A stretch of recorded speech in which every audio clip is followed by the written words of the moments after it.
let's say Trey Hendrickson does get traded. Let's hopefully they get a second round pick. Let's go into the draft here.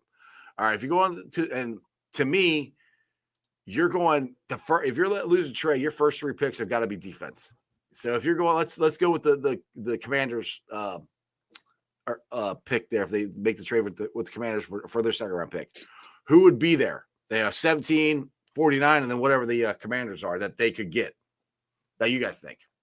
So if we're talking, go ahead, Ryan.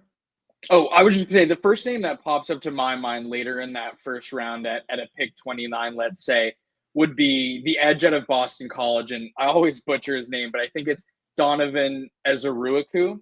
Yeah. He's someone that performed incredibly well at the combine. In his college production profile, shown that he's strong at rushing the passer.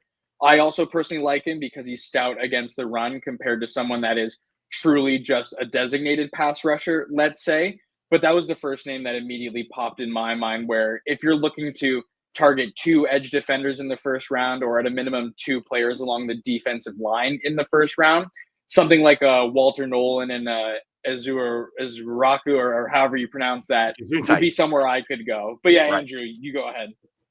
Just Donovan E, Ryan. That could help. Donovan E. I think, yeah, from the edge perspective, I think that makes sense. I know we talked about James Pierce last time around. It sounds like there might be some potential character concerns there. Again, as from the outside looking in, we don't know what that looks like. So you could see the Bengals being moved off of that line a little bit. I think he's one name that stands out. You get into, say, pick 49, or they're able to secure a pick through a trade, say, in the early first or in the mid 40s to 50s. In the second, you could look at somebody like Deion Walker, who's a guy we're going to pound the table for right down the street from Kentucky, one of the best pass rushers in this class from the interior defensive line side. So you could use that pick to bolster the interior a little bit more.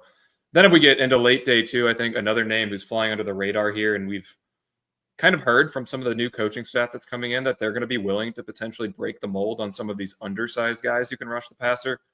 And there are tons of them in this class. And one of our favorites is David Walker from Central Arkansas, small school guy, but he is about as stout as you can get against the run. I think we talked about him again last time.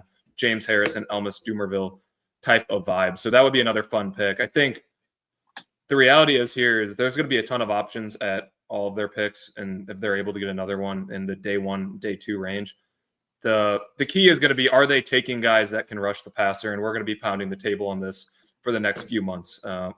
We've seen with all of the recent defensive line picks that have gone south, the one thing they lacked was an ability to rush the passer in college, and they didn't magically find it in the NFL. So should be a huge premium put on that if they're going to the draft needing to fix needs on that defensive line.